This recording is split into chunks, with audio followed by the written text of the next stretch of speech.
جس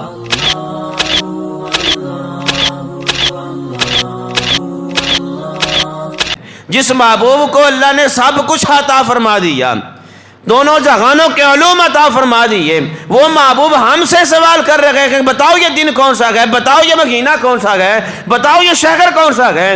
ہم کون ہوتے ہیں حضور کو آگے سے جواب دینے والے؟ تو ہمارا جواب بنتا کہ یہی تھا، یا رسول اللہ صلی اللہ علیہ وسلم، اللہ جانے یا اللہ دا رسول جانے۔ ہم نہیں جانتے تھے کہ حضور کا سوال فرمانے کا مقصد کیا ہے اور اس کا جواب کون سا بنتا ہے، منشا کیا ہے حضور کی۔ تو ہمیں جو اچھا لگا ہم نے وہ حضور کی بارگاہ میں عرض کر دیا، یا رسول اللہ صلی اللہ علیہ وسلم، اللہ جانے یا اللہ کا رسول جانے یہ دن کون سا ہے، یہ مہینہ کون سا ہے، یہ شہر کون سا ہے۔ حضرت معاذ بن جبل رضی اللہ تعالی عنہ فرماتے ہیں کہ میں حضور نبی کریم صلی اللہ تعالی علیہ وسلم کا رقیب تھا، حضور بھی سواری پر سوار تھے، میں بھی حضور کے ساتھ پیچھے سواری پر سوار تھا۔ حضور جانے جانا رحمت للعالمین نے ارشاد فرمایا کہ اے معاذ بن جبل، ذرا بتاؤ کہ اللہ رب العالمین کا حق کیا ہے بندوں پر اللہ کا حق کیا ہے۔ حضرت معاذ بن جبل رضی اللہ تعالیٰ عنہ سے کرتے ہیں، یا رسول اللہ صلی اللہ علیہ وسلم، اللہ و رسولہ اعلم، رب جانے یا رب دا رسول جانے۔ پیارے محبوب آپ جانے اور اللہ جانے، مجھے نہیں پتا۔ اچھا یہاں پر بات یہ بھی ہے، صحابہ کرام کو اگر پتہ بھی ہوتا نا، حضور نبی کریم صلی اللہ تعالی علیہ وسلم کسی چیز کے بارے میں سوال فرماتے تو صحابہ کرام آگے سے یہ جواب عطا فرماتے، اللہ و رسولہ عالم، اللہ جانے یا اللہ کا رسول جانے۔ وجہ کیا ہے؟ معلوم بھی ہے، جواب آتا بھی ہے، پھر بھی آگے سے جواب نہیں دیا جا رہا۔ حضور آپ جانے یا آپ کا رب جانے، ہمیں نہیں پتا۔ وجہ یہ ہے کہ صحابہ کرام سے جب بھی پوچھا گیا نا کہ یار آپ کو پتہ تھا، اس کا مطلب یہ ہے، اس کا جواب یہ ہے، تو آپ نے جواب کیوں نہیں دیا؟ تو آگے سے عشق بھرا جواب صحابہ نے عطا فرمایا، فرمانے لگے حضور جب سوال فرماتے ہیں تو ہمیں حضور کے سوال کی منشا کا پتہ نہیں ہوتا، جو ہم جواب دیں صرف وہی جواب ہے یا کوئی اور جواب ہے، تو ہم وہی کہتے ہیں جواب، وہی سوال کا جواب دیتے ہیں۔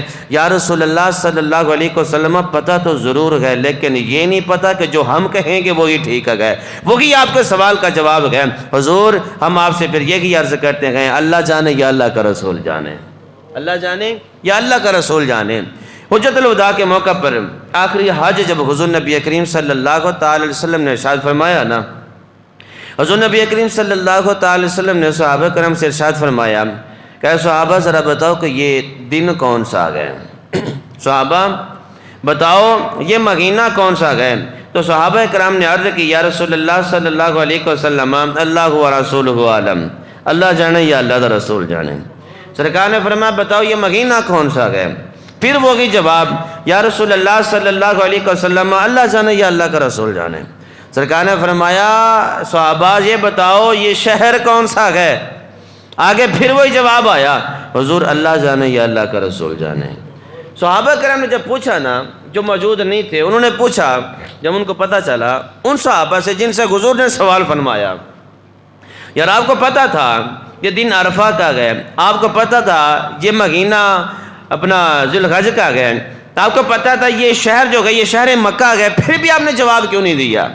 صحابہ کرام نے عشق بھرا آگے سے جواب عطا فرمایا، فرمانے لگے یارو بیلیو سجنو، حضور نے جب سوال کیا نا تو حضور کی منشا کا ہمیں پتہ نہیں تھا، حضور کیا پوچھنا چاہ رہے ہیں۔ جس محبوب کو اللہ نے سب کچھ عطا فرما دیا، دونوں جہانوں کے علوم عطا فرما دیے، وہ محبوب ہم سے سوال کر رہے ہیں بتاؤ یہ دن کون سا ہے، بتاؤ یہ مہینہ کون سا ہے، بتاؤ یہ شہر کون سا ہے۔ ہم کون ہوتے ہیں حضور کو آگے سے جواب دینے والے؟ تو ہمارا جواب بنتا کہ یہی تھا، یا رسول اللہ صلی اللہ علیہ وسلم، اللہ جانے یا اللہ دا رسول جانے۔ ہم نہیں جانتے تھے کہ حضور کا سوال فرمانے کا مقصد کیا ہے اور اس کا جواب کون سا بنتا ہے، منشا کیا ہے حضور کی۔ تو ہمیں جو اچھا لگا ہم نے وہی حضور کے بارگاہ میں عرض کر دیا، یا رسول اللہ صلی اللہ علیہ وسلم، اللہ جانے یا اللہ کا رسول جانے یہ دن کون سا ہے، یہ مہینہ کون سا ہے، یہ شہر کون سا ہے، یہ دن کون سا ہے یا مہینہ کون سا ہے، یہ شہر کون سا ہے۔ حضور آپ بہتر جانتے ہیں اور آپ کا رب بہتر جانتا ہے۔ تو حضور نبی کریم صلی اللہ تعالی وسلم نے ارشاد فرمایا معاذ بتاؤ کہ بندوں پر اللہ کے حقوق کون سے ہیں؟ بندوں پر اللہ کے حقوق کون سے ہیں؟ تو حضرت معاذ بن جبل نے وہی عرض کیا اللہ جانے یا اللہ کا رسول جانے۔ حضور نبی کریم صلی اللہ تعالی علیہ وسلم نے ارشاد فرمایا معاذ بن جبل سنو، بندوں پر اللہ کا حق کیا ہے؟ بندوں پر اللہ کا حق کیا ہے؟ سرکار فرماتے ہیں ان یعبد اللہ ولا یشرک بہ شیئا۔ سرکار فرماتے ہیں بندوں پر اللہ کا حق یہ ہے کہ بندے اللہ کے ساتھ کسی کو شریک نہ ٹھہرائے۔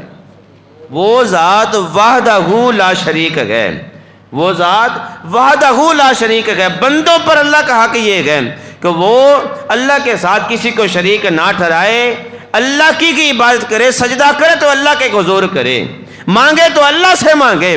ہاں وسیلہ جائز ہے ہماری شریعت میں، حضور کو وسیلہ بنا کے رب سے ہی مانگے، ڈائریکٹ کسی سے نہ مانگے۔ یہ نہ کہے کہ ڈائریکٹ ہمیں یہی ذات دینے والی ہے، یہی بندہ ہمیں دینے والا ہے۔ ہمارا نظریہ، ہمارا عقیدہ قرآن سے بھی ثابت ہے، حضور کے فرمان سے بھی ثابت ہے۔ اگر ہم حضور کے وسیلے سے اللہ سے مانگتے ہیں تو یہ دلیلیں ہمارے پاس موجود ہیں کہ اللہ سے مانگ رہے ہیں لیکن وسیلہ مصطفیٰ کو بنا رہے ہیں، تو ہمارے پاس ثبوت موجود ہیں۔ لیکن حقیقتاً مانگنے کی بات آ جائے تو ہم اللہ سے ہی مانگتے ہیں، کسی اور سے نہیں مانگتے۔ جب یہ بات ہو گئی نا، حضور نبی کریم صلی اللہ تعالی علیہ وسلم نے ارشاد فرمایا اے معاذ بن جبل، بندوں پر اللہ کا حق یہ کہ وہ اللہ کے ساتھ کسی کو شریک نہ ٹھہرائیں۔ پھر ساتھ ہی مصطفیٰ نے ارشاد فرما دیا میرے غلاموں اللہ پر بندوں کا حق کیا ہے؟ پہلے تو تھا کہ بندوں پر اللہ کا حق کیا ہے کہ وہ اللہ کے ساتھ کسی کو شریک نہ ٹھہرائیں۔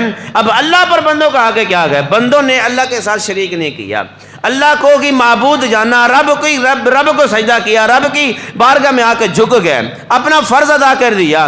اب اللہ کا بندوں پر حق کیا ہے؟ سرکار فرماتے ہیں کہ فَتَدْرِي مَا حَقُّهُمْ عَلَيْكِ إِذَا فَعْلُوا ذَلِكَ۔ اب اللہ پر بندوں کا حق یہ ہے، سرکار فرماتے ہیں اللہ یعذبہم، کہ اللہ رب العالمین بندوں کو عذاب نہ دے، یہ حق ہے۔ جب بندوں نے اپنا حق ادا کر دیا تو اللہ رب العالمین نے بھی اپنا حق ادا فرما دیا۔ اگر تم میری عبادت کرتے ہو، میری بارگاہ میں جھک جاتے ہو، میرے ساتھ کسی کو شریک نہیں ٹھہراتے، تو اب میں اپنا حق ادا کر رہا ہوں کہ میں تمہیں عذاب نہیں دوں گا، تمہیں جنت کی راہ پہ چلا دوں گا۔ یہ ہے بندوں کا حق اور یہ ہے رب کا حق۔ جب ہم رب کے حق کو نہیں بھولیں گے تو اللہ رب العالمین ہمارے حق کو بھی اپنا عطا فرمائے گا، ہمیں اپنا حق عطا فرما دے گا، دنیا پہ بھی، قبر میں بھی، حشر میں بھی عطا فرما دے گا۔